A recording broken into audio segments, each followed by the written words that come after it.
Hey there, thanks for clicking on this video. I got to tell you, this video is going to have one of the best deep dives into real estate data for 2024 in the Portland metro area. Best one you are going to find on the internet. And with all of that, I've got so many stats we're going to take a look at here, and I'm going to help make sense of them, give you some tips and insights into what we're talking about, which areas in town were hot, which areas were not, what were buyers looking for, what types of homes performed well. We're going to get into all of that. And then at the end of it, I'm going to give you my 2025 forecast. And with all of this information, that's going to help you, whether you're a home seller or a home buyer, be able to make a really good informed decision with your real estate goals in 2025. And because there's so much information in this long form video, I've broken it up into sections and a table of contents down in the description so you can jump to a section that you feel is relevant for you if you like. I'm Alex Roy, trusted realtor in Portland, Oregon, ready to take you through the numbers. So if you're ready, let's get started.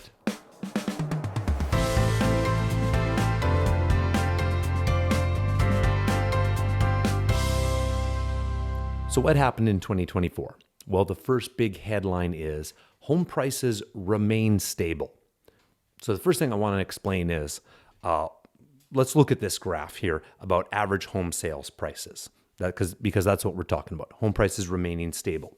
And here in this graph, we're looking all the way back to 2019 on up to the end of 2024. And you can see that there's this period from 2019 to 2022 when the home prices are just skyrocketing. They're going up every year, and they peak in that early 2022. Well, that is the end of a typical 10-year housing cycle.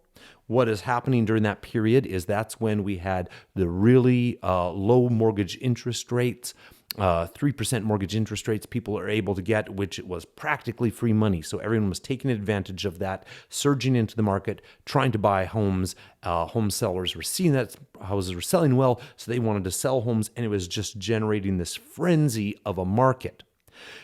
But as we look at this mortgage interest graph here, you can see that it was at the end of 2021, early 2022, that mortgage interest rate was skyrocketing. And so the early part of 2022 was everybody who had their mortgage rate locked in, trying their best to get a home while they still had that. And that peaked prices right in early 2022. So then the next 2 years, 2023 and 2024, those are the first couple of years of our 10-year housing cycle. So 2025 is going to be our third year. And what we saw in 2023 was that the home prices stabilized for the first time. And we saw our typical yearly trend of real estate activity with a strong spring and then a secondary period in the fall time. And 2024 ended up being pretty much exactly the same again, a second year of stabilized home prices. So if we look at just a total comparison on the year, the average home sales price in 2024 was $608,000. That's up $10,000 from the previous year. And if you talk about total homes sold, we did a little over 21,000 units sold in the Portland metro area. We're talking, single-family homes, townhouses, condos, any of those residential units. Over 21,000 sold in 2024. And it was just under 21,000 in 2023. So, both those numbers so close, we might as well call them equal. Now, how does those numbers compare to, during that frenzy of low interest rates? You can see that in 2021, the last year where we had a full year of 3% mortgage interest rates, we sold well over 30,000 units. And compared to last year, 2024, we are down 40%. So it's a lot fewer units being sold out there. If you've been, thinking this past year, there just doesn't seem to be as many homes for sale as I remembered 3 years ago, when the mortgage interest rates were lower. You're not wrong. You are reading that right. You're not seeing the real estate signs out there. It's 40% less homes for sale or transactions being done on the year. So why were there fewer transactions in the market in 2024 compared to that frenzy period back in 2021, 2020? Well, that leads us to our second big takeaway of what happened in 2024, and that is that higher interest rates persisted And so buyers continue to wait.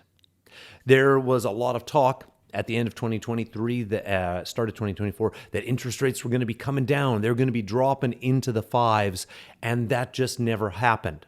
And so you ended up with a bunch of buyers that were expecting those mortgage interest rates to drop and thought, I'm going to make a move when they do, and then just never made that move in 2024. And remember, that's not just a buyer out there that sees that higher mortgage interest rate and is like, I don't want to purchase a house right now because I'm going to be paying that interest rate on it. It's not just a buyer who's a renter and then entering into having a mortgage. 70% of buyers out there own a home. And a lot of those homeowners, a lot of those buyers, if they didn't buy with a 3% interest rate, they very likely refinanced during that period into a 3% interest rate, somewhere around there, plus or minus 0.5%. But that means that a vast majority of the homeowners out there that are paying a mortgage refinanced into that lower rate. And now, if they're trying to make that decision, I'd really like to upsize my home a bit, get an extra bedroom, an extra bathroom, or I'd like to have a garage and I currently don't have a garage, or I'd like to just move to a different area of town, a different school district.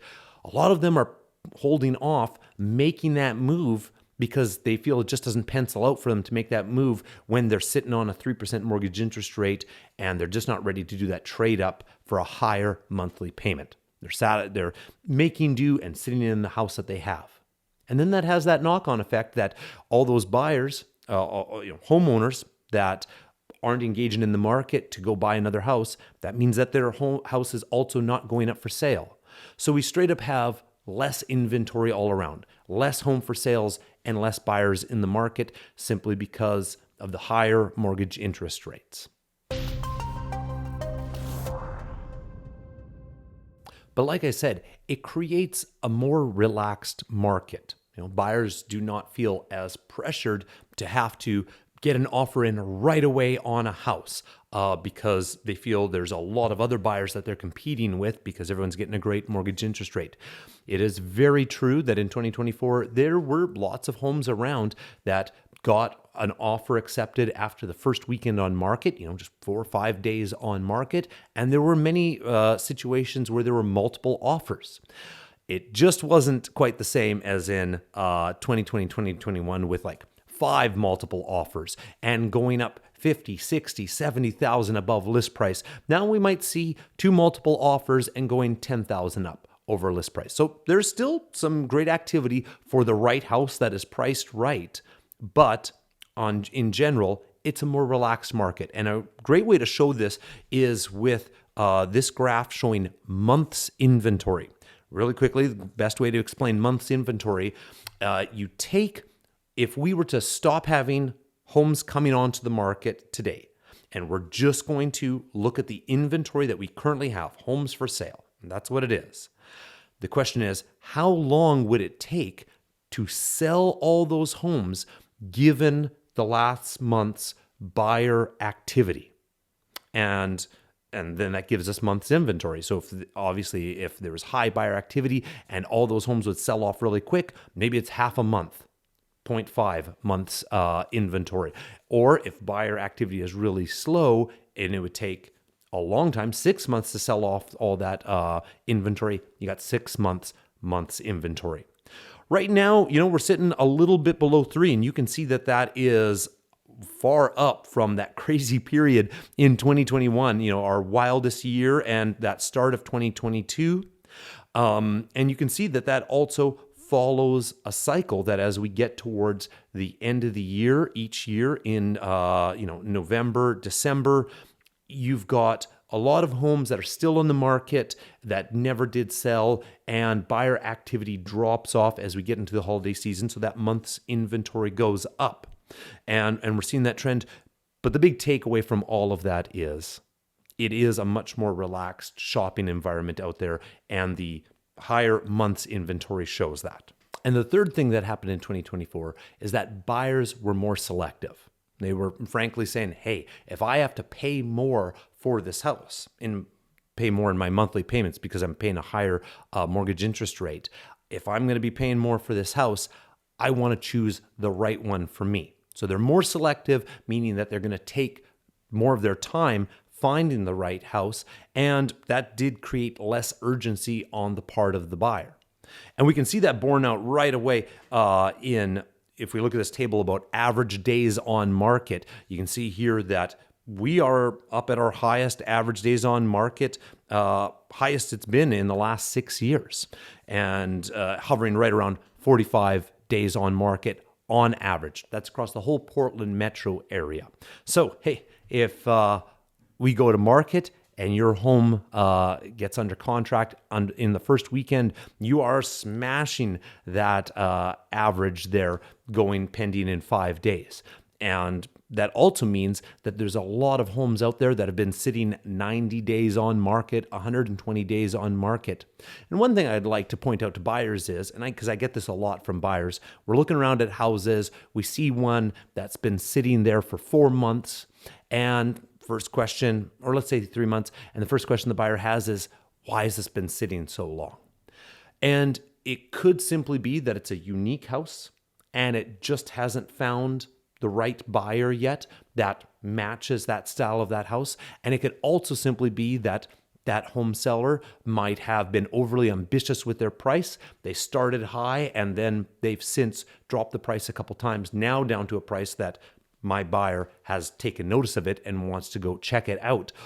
But the takeaway I want to make on that is, just because a house has been sitting on the market a little longer does not necessarily mean there's anything particularly wrong with it that other buyers have noticed and have passed on it. It could just very simply be that there are fewer buyers in the market and there were fewer buyers that house was right for. So, I say to sellers as well, coming to market, obviously we want to sell first weekend, but it's not the worst thing if you're still on the market after 3 weeks, especially if you're using a pricing strategy where you want to test the market and start high. But when it comes to buyers being more selective, this next chart really shows it. Here we see the total number of homes sold in Eastside Portland that were classified as fixers. And for a listing agent to classify a home as a fixer, it's got to be in pretty rough shape.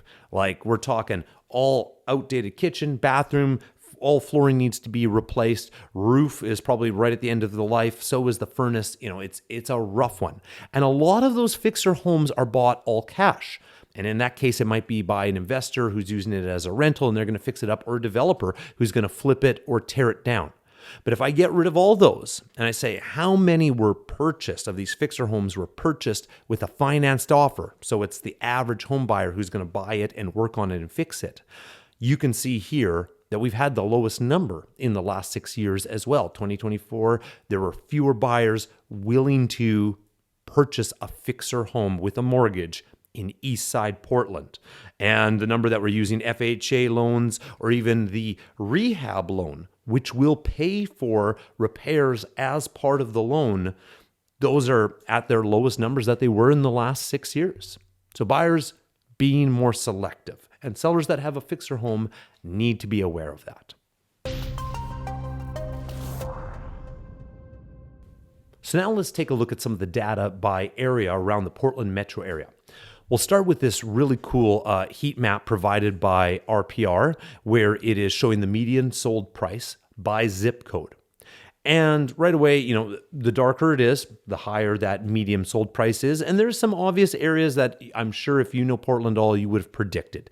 That West Portland up into Portland Heights, up in the West Hills and out towards Cedar Mill and Bethany and Forest Heights, that is an area that has a lot of $800,000 to $2 million homes, lots in that range out in that area, and it keeps that median sold price high. Same can be said for Eastside Portland, around in the Laurelhurst area, around Mount Tabor, and around Selwood and Eastmoreland. You've got plenty of homes that are bringing that median sold price up in those areas. And then, of course, south of town, down around Lake Oswego, this is one of the most affluent areas of the Portland metro area on that east side of the lake. Lots and lots of homes commanding a higher median sold price. And then a few other areas that are performing very well down around King City and Sherwood in the south. So which areas were not doing as well? Which areas were we finding more affordable housing? That is primarily out to outer Eastside Portland, around Highway 205 and east of that. We've got affordable housing in Lentz, and the east part of Montevilla, heading out towards Rockwood, in that corridor between Burnside, Gleason, down to Division and Powell. All within that corridor, you have a lot more affordable housing rolling all the way out into Gresham. So how did these prices change over the last year? Well, this next heat map provided by RPR shows the 12-month change in the estimated value of homes in that area. RPR creates an estimated value for homes just like the Zillow Zestimate does. And with their estimated values, the more dark blue it is, the higher that estimated value has gone up, and the more dark red it is, it's gone down. And for those that are in the know of what's happening in Portland, it's not surprising to see that downtown Portland in the Pearl District, all along the Highway 84 corridor, and then out to Southeast Portland, those estimated values have dropped off. I'd say a big part of that, first of all, issues with the city have created a lot of flight in the Pearl District area, and I'm going to talk more about how condo sales are doing in that area. That has definitely affected those estimated values in that area. As for the outer East Portland, those homes in those areas in past years have had a real surge in price, and so I'd say that this fall is just a backing off of where it had peaked. Conversely, where are we seeing prices surge? We're actually seeing it down in the expensive area around Lake Oswego, where that area outside of Multnomah County, outside of the Portland downtown, continues to be a real draw for those that can afford a more expensive home. So Lake Oswego, around the east side of the lake, continuing to do very well with home price appreciation in those areas. And then out in the Rockwood area and out towards Gresham, the affordable homes are coming up in pricing simply because they are some of the last affordable areas, and buyers with a budget have taken notice of that, and they are looking out that way to find their home. And with more buyer intensity in that area, it is driving up the value of those homes in that area. So that's where we see some appreciation and depreciation in the area. Otherwise, it's all, just plus or minus 2%, all kind of just moving around the margins. And of course, these are only estimated values.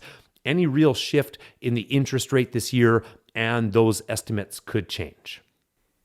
There's another really interesting trend that's been happening in the last 2 years in comparison to when we had really more low mortgage interest rates. And that is the difference between what the final sold price was compared to the original list price of the home. Take a look at this graph. I've got an orange line along the 100%. 100% would be that the home closed at the same as what it was originally listed for. And during that time when we had the surge, 2019 up to early 2022, we can see that it was starting low, but all through 2021, the crazy surge year, and early 2022, that's where we were seeing that there were loads of homes that were getting multiple offers and selling well above their original list price. But since that drop off in 2022, we have never had a month period where the average home sales price, the sold price, outperformed what the original list price was for that home that closed. But here's another really cool trend that we can take away from this graph, a trend that we can see.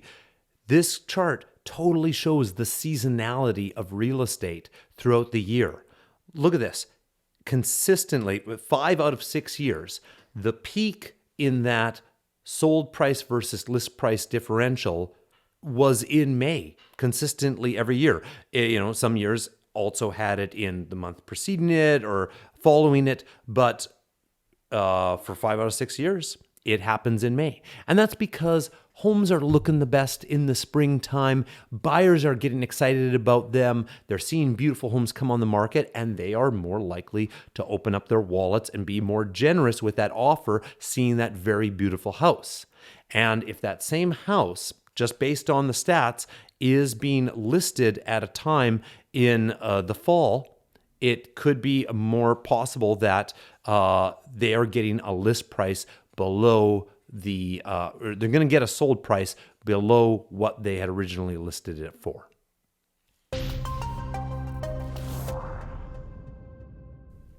But there's another really interesting little quirk or stat that I want to show you.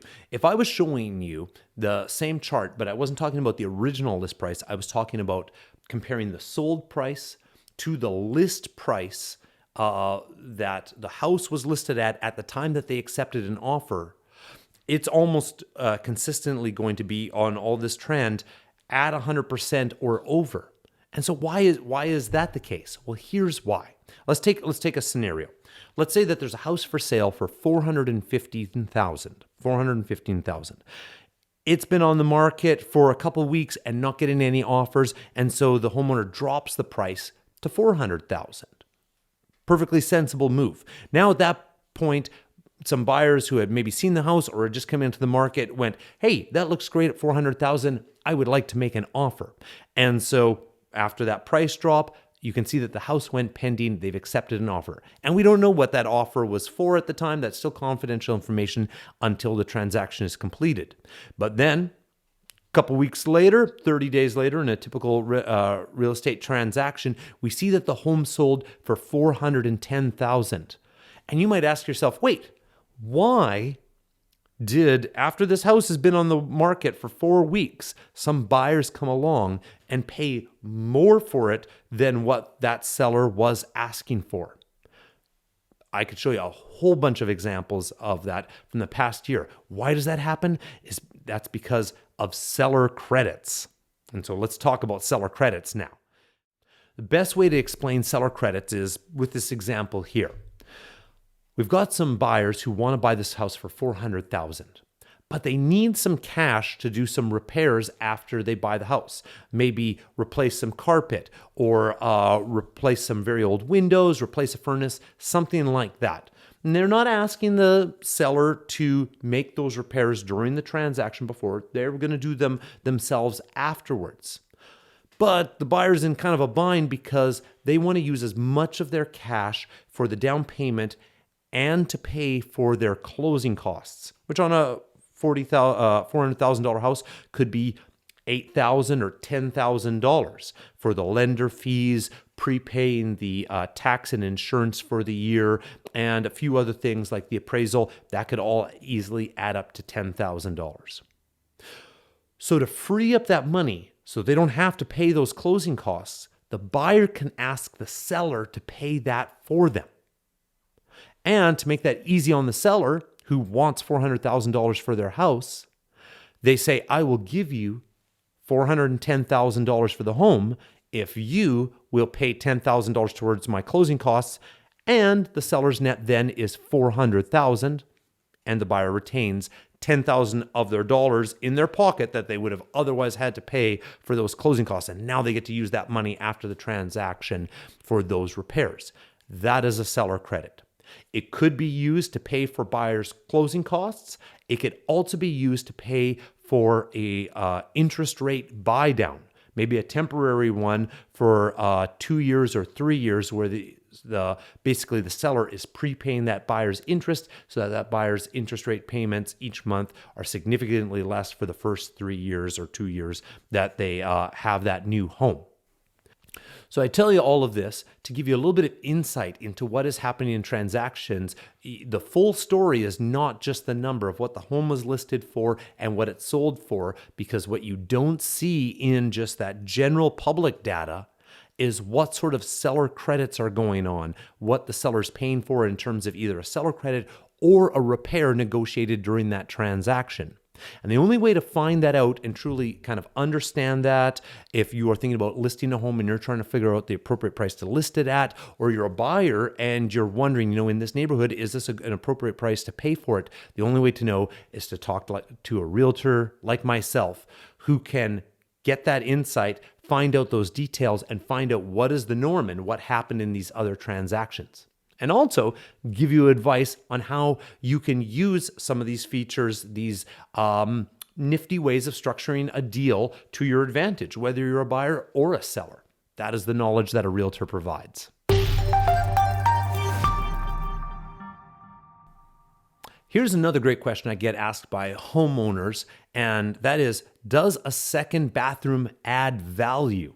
There might be homeowners, you might be a homeowner out there right now that have a one bathroom house, and you're wondering, really, what difference is that going to make if I add an extra half bathroom or a full bathroom into my home? How does that affect the value of my house?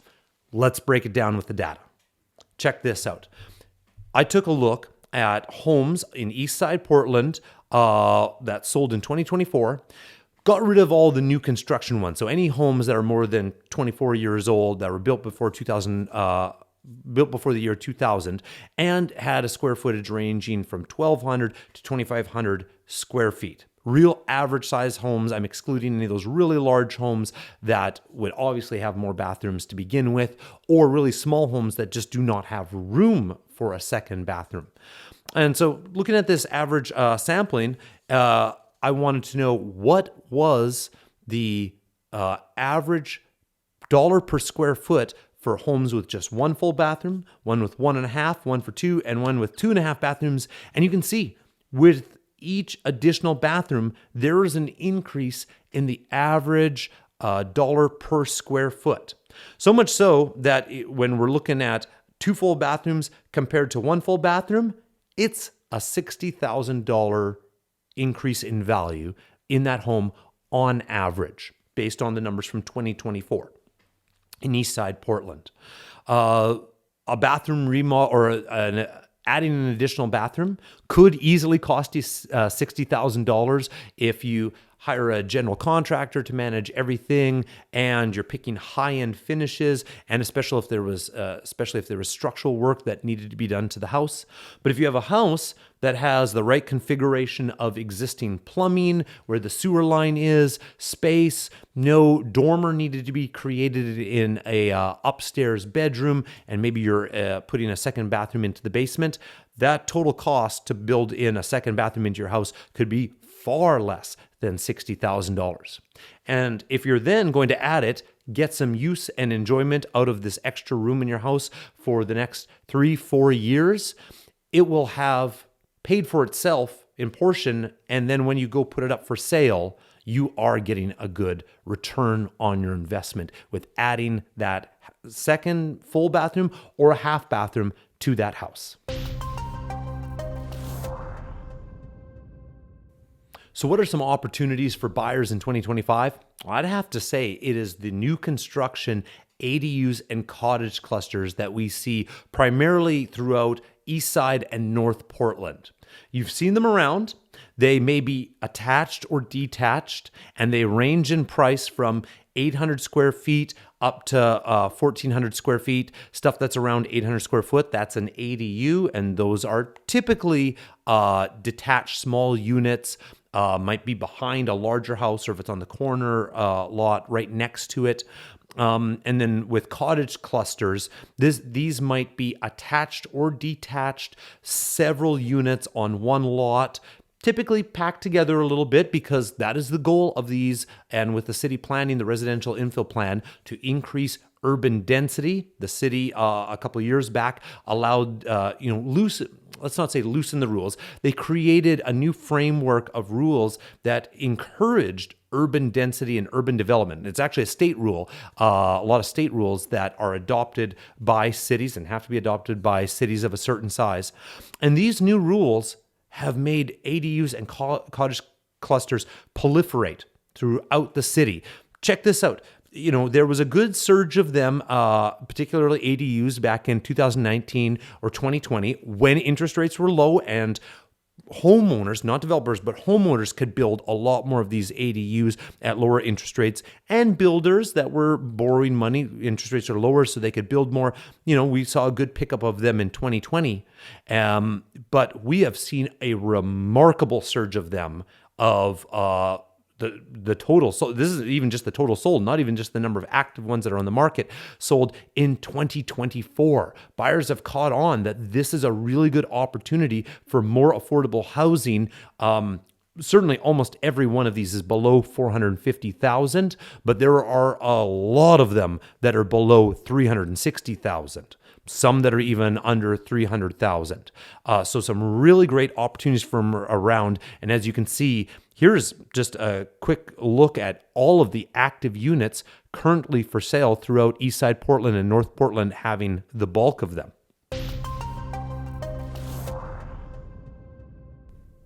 One area that's probably been hit the hardest in Portland over the last 5 years really has been the downtown condo market.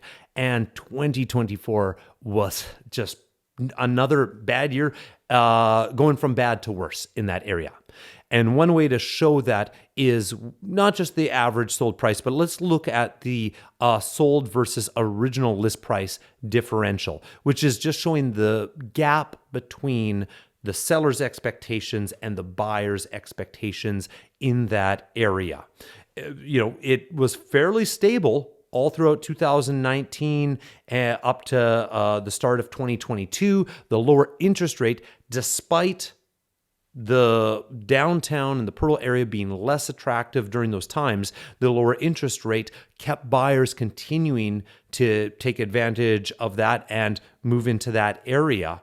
But after those interest rates surged, you can see it there in mid-2022, that dropped off significantly. Sellers were accepting offers well below their original list price.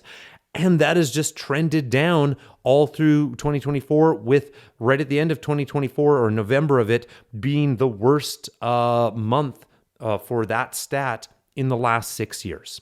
So not great news for those that own condos in downtown Portland that have a reason that they need to sell it, they want to sell it. My biggest advice to them is to be very realistic about what price you are listing it at. Obviously, there's the strategy that you want to set a high list price, see if you get that one buyer to go for it. But if the data is saying that in the last 3 years, no buyer has paid that amount for that condo in that particular building, every building is very different. But if the data is not there, the trend is not trending in a positive direction. And those condo owners just need to have, let's call it a reasonable expectation of what the outcome can be.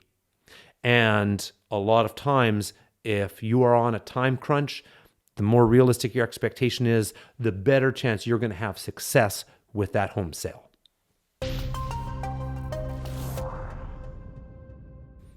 Now, here's a really cool piece of information, maybe a little bit to buyers, but particularly to homeowners and those who want to sell a home this year and are thinking about their home and what improvements they want to do to it to get it ready for sale. And that is, what do buyers want? Zillow published a really fantastic survey of a massive number of home buyers across the nation, and they published this at the end of 2024, asking them, hey, here's a list of a bunch of features of a home, aspects of a home. Which of these were very important to you? And this list was surprising to me in certain ways, and I think is great information for folks. I was more than anything surprised in the great details that come out of it. You can see a list of a whole bunch of things here on the left side that were important, and there's a few things that I just took out of there. Like one that was very high was the right number of bedrooms for that person, or the right size of home. Well, obviously, if you're looking for a big home and that's what you're shopping for, it's going to be very important. If you need 3 bedrooms, you need 3 bedrooms. But taking that aside, what else do we got? And the first one that was the most important was air conditioning. This is a nationwide survey, but folks in Portland have to appreciate that with our ever-increasing temperatures in the summertime, with longer stretches of above 100 degrees, whether or not we get that this summer, it could very well come back the next summer. people are expecting AC. And they are just wanting air conditioning, being in a home, and they value it. And so that is an important aspect. If there is an opportunity, a deal, maybe provided by an HVAC company in town for you to upgrade and add AC into your house, condo, townhouse, it is one that buyers are looking for. After that, of course, something that fits into their initial budget, that's an obvious one. But then two more that were very important: private outdoor spaces and a floor plan that fits their preferences. That private outdoor space is important. If you have a very boring backyard with other homes that are right on top and looking in, if you can create any aspect of privacy with that, with either a privacy hedge or spruce up that area to make it better for outdoor entertaining, whether it's creating a covered patio or a fire pit area, that the privacy doesn't even just have to be that homes next door are looking in. It's simply that it's not a shared area. It is your backyard. Those backyard outdoor entertaining spaces are very important to buyers. And so if you've got one and it just needs a little bit of sprucing up, that can be a big return on investment. And a floor plan that fits preferences. If your house has not had a bunch of crazy remodels or really weird additions to it, where it was a small house, but then it had a bit added onto it, and then another room added onto it, and the garage was converted in a weird way, that is not an original floor plan, and a lot of buyers are turned off by that. But if it is, and we see this particularly out in the suburban areas, split levels, daylight ranches that have very large open concept floor plans with good separation of bedrooms from entertaining areas, or maybe the kitchen is well open to the living room or a back den. That is something that a lot of buyers are looking for, and when they find it, they like it, they appreciate it. But the homes that are chopped up and remodeled in funny ways, buyers continue to pass on those, and with them being more selective in 2024 and continue on into 2025, that's going to have a real impact on the price of those homes, the value of those homes. The next category down, we've got preferred utilities, i.e. gas and electric. I guess the homes that suffer the most here are the ones that are electric only. They've got electric baseboard heaters, and there's no gas plumbed to the house yet. And despite changes in building codes, there's a lot of buyers who still prefer a forced air natural gas furnace or want a natural gas stove. So that's coming up in people's preferences. They also want ample storage. That can be in the way of a garage or a house having a basement. They want off-street parking or a garage. That gets tough for some of the homes in close-in Eastside Portland, where they were just never built with driveways or garages, and it's a lot of on-street parking. Those homes do suffer in that way. But a lot of buyers are passing them by, and they're looking for ones with off-street parking or garages. And then another big one is the ensuite or primary bathroom, that the primary bedroom has a bathroom attached to it. That's almost a given out in the suburban areas with 60s or 70s homes building on up from there, 70s, 80s, 90s homes. But if you're older house, maybe it's built pre-1940, if you have an opportunity to add that second bathroom on into next to the primary bedroom, so it's got an ensuite bathroom, that is big value, not just for the second bathroom being added to the house, but it is something buyers are looking for. And now as we move down to a little bit more of, let's say, the low end of the spectrum, it was not as important. Energy efficiency and spare bedroom, a little bit less, and at the very low end, smart home capabilities, or a house having a hot tub or a pool, or an opportunity to rent out a section of the home. This was important to only a quarter of the buyers out there. So if you've got a home and it has an opportunity to rent out a portion, it has an ADU or an ADU built into the basement, something like that, yes, that can add value to your home. But what you got to understand is that there is a smaller buyer pool that appreciates the value that adds. So you may be able to get the price you feel you should get for it. You could get that value, but you might need to be more patient to wait for that right buyer who values it to come along in the market and find your house. So sometimes with those, you just need a little bit more patient. It goes the same for the hot tub and the pool. With some buyers, it can actually be the inverse where they see that pool and they go, I do not want that. I do not want the maintenance aspects of it. And it's actually a net negative for them. But for the right buyers, it is a net positive. Sometimes sellers, you got to be patient in that way to find that buyer. And finally, let's look at some fun facts. This is apropos of nothing. It is not really a big factor in home sales in Portland. But my question was, what percentage of the total homes sold were particular home styles? And I think this is less a question about what people were interested in buying and more of what just makes up the inventory of homes in Eastside Portland. And if you look at this pie chart right here, and I'm looking at, my question was, what sort of homes that are 3+ beds and built before 1940, meaning they're going to be older style homes, thus they're going to have these particular home styles, and they're large enough that they likely have a distinct style. What are we looking at? Obviously, the majority of them are going to be bungalows. We just see a lot of them around where majority of the bedrooms are on one level and maybe they have one bedroom upstairs, and thus it's a 3-bedroom house. And they don't have any particular distinctive American house style, but they make up the vast majority of our home sales across Eastside Portland. But the next biggest one is the Craftsman at 23%. Lots of Craftsmans around. After that, it is the Tudor or English style home. A lot of those, homes around at 15%. And then cleaning it up, you've got 4 squares or prairie style homes at almost 5%, as there were with colonial and Dutch colonial homes.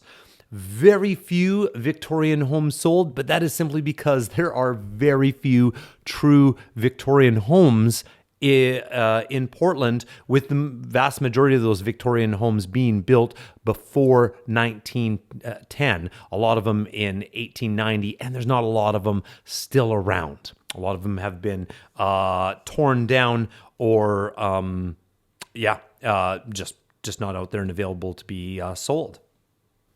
And hey, if you're a homeowner and you are wondering about the value of your home as you're watching this video and you're just curious about what your value is, don't jump on over to Zillow or Redfin. The details they give you on that estimate are so small. Check out HomeBot. In the description of this video, I've got a link to HomeBot where you can enter in your address, find out that estimated value, but it has so many more cool tools than that. You can tweak the value of that home by giving more information to it than what it knows just from the tax record, and it can make adjustments on that. And then it can also show you a massive amount of details about what you could do with the equity in that home, either if you refinanced it or if you pulled some money out of it with a HELOC, whether it's doing home improvements on it to increase the value of that home or buy a second investment property, or it even gives you some information that if you want to rent out that home as an Airbnb, what sort of a value could you get with that? This is a really cool tool, so I encourage you to check it out. HomeBot. You can't just get it anywhere off the internet. You got to get it through either a mortgage lender or a realtor. So take advantage of this and check it out. Totally free, no obligation or anything like that. Great, useful tool.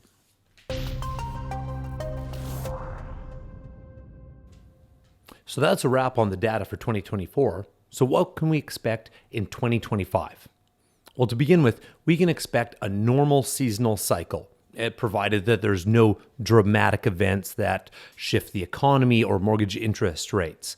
And that normal seasonal cycle is presented here in a graph. It got it divided into 6 areas, with the New Year kickoff, the spring market where inventory is ramping up, a lot of new homes coming onto the market. I can tell you, even in the 3rd and 4th week of this year, we have seen a lot of new listings coming onto the market. And as we move into May, just as we've seen in the other slides, that's when our inventory is peaking and when our average home sales price is peaking, and where we've got buyers out actively shopping and buying homes all through that April to June period. Then as the summer months approach, that amount of new inventory starts to taper off and buyer interest tapers off. We get a second little surge of new homes coming onto the market in the fall, but it is going to, as we slide through September into December, we call it our winter cleanup months, where not as much inventory is coming on. Inventory is actually built up and typically outpaces the buyers at that point, and buyers are coming in to clean up what is available for homes on the market. That's our typical yearly cycle.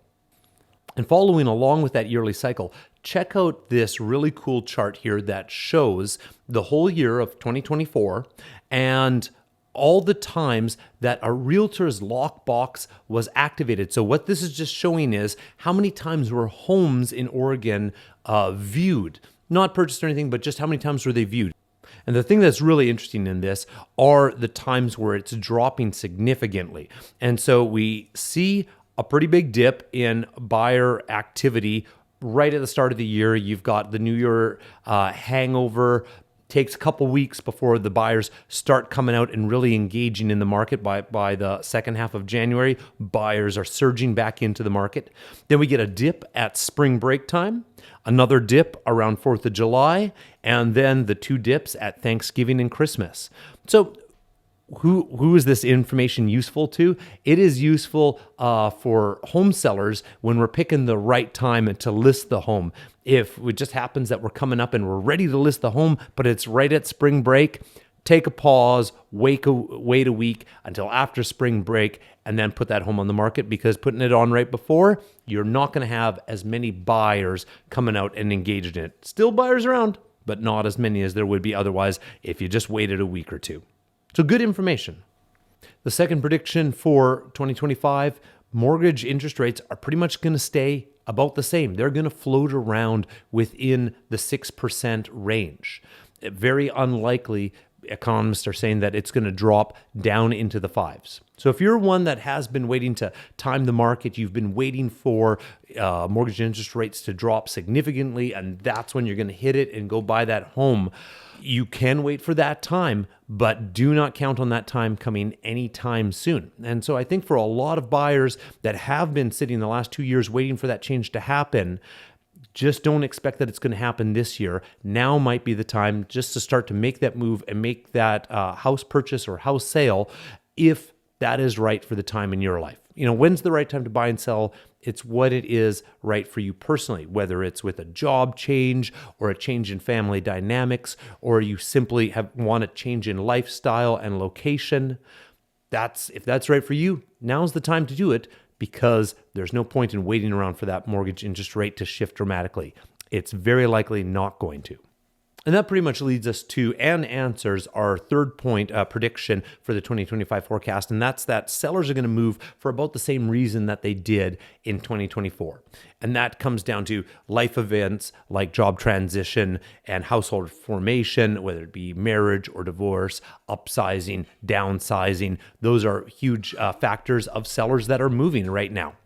And those with major home equity that have paid off that mortgage, whether it's retirees or seniors, certainly people that have lived in their homes more than 4 years, and a third of those homeowners with no mortgage debt at all, they are the ones that certainly have the flexibility and able to make that move because they're able to sell that house and use all the cash from that sale for the next purchase, and they're simply not affected by mortgage interest rates. So in addition to these moving for the same reason that they did last year, I think we're also going to see a number of buyers entering the market that don't have these situations, and they were waiting for that mortgage interest rate to come down and are now just realizing it's not going to happen, and they're going to get off the fence and come into the market. That is likely going to, once again, increase our total numbers of sales over last year, ticking up slightly in all areas of the Portland metro area. And thanks for watching this video. I hope you found all this data very useful and helpful, but realize this, it doesn't have to stop here. If you have a specific question, maybe about a particular neighborhood in Portland or a specific type of house, any sort of data that you are curious about because you feel it would help you make a better decision, reach out to me by text or email. Don't bother with the YouTube comments. I don't check them a whole lot, but just contact me directly with your questions and I will be happy to answer them for you with the best of my realtor ability. It is what I love to do, talk to people about real estate, and I'm looking forward to speaking with you. I'm Alex Roy, full service realtor, helping homeowners and home buyers in Portland, Oregon, and working hard for your success.